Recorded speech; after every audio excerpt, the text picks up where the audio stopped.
سلامونه احترامات ګرانو کتونکو علب خان شیرپو یم او نن در سره یو مهم شانتې خبر شریکوم. سهار چې زه ویده وم او چې څنګه راپاڅېدم نو زما والا راغی وی بار چې کوم دی نو وسلو والا راغلی دی او په کلي کې یې لوی غوبل شروع کړی دی او کنځلې او ردې بدې شروع کړي دي. خو چې بیا ما معلومات وکړو معلوم کسان او معلوم کسان چې کوم دی نو د میډیا په خبر باندې ورته بد لګېدلي او په هغې باندې راغلي او په کلي کې ډېرې ردې بدې ویلي. بیا زه سمدستي ووتم خو هغوی تلي. بیا ما د کلي خلکو نه چې کله تپوس کړو نو ډېر خوف او حراس یې پیلو کړو لکه یو شمېر وسلې وې ورسره. نو د کلي خلکو بیا غږ هم نه کوی او بیا ډېر خلک چې کوم دی نو لکه ما ته وایي چې غریب سړی او بس دا صحافت پرېږده مړه په دې باندې سي.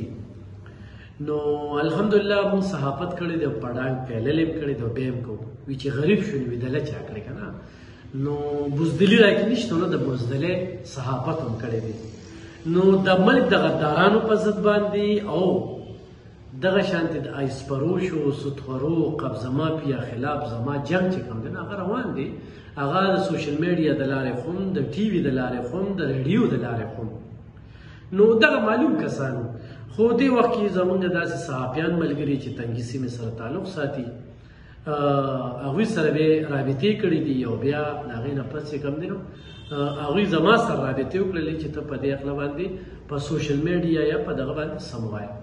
نو ګرانو کتونکو زما د چا سره پوله پټې شریک نشته خو یو سړی وایي چې زه به علب خان شیرپو په دې دړاکو په دمکو باندې ویرومه او علب خان شیرپو به دغه خپل مرام نه چې دغه شکمشیر وایي چې پرې کړې ښه ده دغه ژبه په چاړه د قصاب حقه خبره چې د زور مخې کولی شي دا شعر به دې هېر کړي نو دا د دوی خامخیالي ده. د دې خبرې نه اورېدل چې کوم دی نو یو په مرګ به تېوړو. بره د الله کیمره لګېدلې ده او د خپل کار سره ډېر په ایماندارۍ سره لګیا یو. الحمدلله الحمدلله چې چا هم دغه شانتې بزدلي کړې ده او دغه شانتې دمکې او دړاکې او ظلم او زیاتۍ کړې دي نو د الله څپېړې وهلي دي. نو موږ د الله څپېړې ته خلکه پرېږدو. نور د دې ملک قانون چې کوم دی د جولاګي د جال مثال دی چې غټ جولات یوځي وړوکي پکې ګیرېږي. په درخواستونو هم ستړي شو په عدالتونو کې په کیسونو هم ستړي شو په سایبر کرایم کې هم ستړي شو. نو یو ځای کې انصاف راته میلو نه شو خو همت هم بینله او انشاءالله چې تر کومې ژوندي یو نو تر هغې به همت نه بیلم. نو دا خبرې ما د هغه چا دپاره وکړلې چې چا د وسلو والا لیدلي نو هغوی په ذهن کې ودرېد چې علب خان شیرپو به یېرېدلي وي. علب خان شیرپو د یارې پروس پیدا نه وي. صحافت کوي په ایماندارۍ باندې کوي او د دنیا نه تک دی چې زه ارماني لاړ شم نو د هغه ژوند نه څه بیره یو ژوند تېرول دی یو د ژوند نه مزې اخیستل دي. نو موږ ژوند تېرو انشاءالله ګرانو کتونکو. علب خان شیرپو چې کله هم د دې دنیا نه ځي نو انشاءالله په د عوامو په خدمت کې د خپلې ضلعې د مفاد لپاره د یو محب وطن پاکستاني په توګه باندې به هغه د دې مل نه ځي. نو هغه ملګري پکې را ترمنځه شوي دي وختاً په وختاً د خبرو چل بیا موږ خلکو ته ښایو په سوشل میډیا څنګه خبرې کېږي او داسې خبرې څنګه کېږي او په میدان څنګه کېږي او په کلي کې څنګه کېږي او د کلي نه بار څنګه کېږي. نو دا خبرې دا چې زده کړی مې نه وي په سوشل میډیا باندې په 2012 کې زه سوشل میډیا ته زه راوتلی یم. نو خو ډېر خلکه د ټیک ټاکو دپاره د ویوز دپاره د لایک دپاره داسې قسمه حرکتونه کوي. نو هغوی ته زه دا وایم چې دا ستاسو همخیالي ده. نو انشاءالله وختاً په وختاً به په دې باندې زه تاسو سره خبرې شریکوم.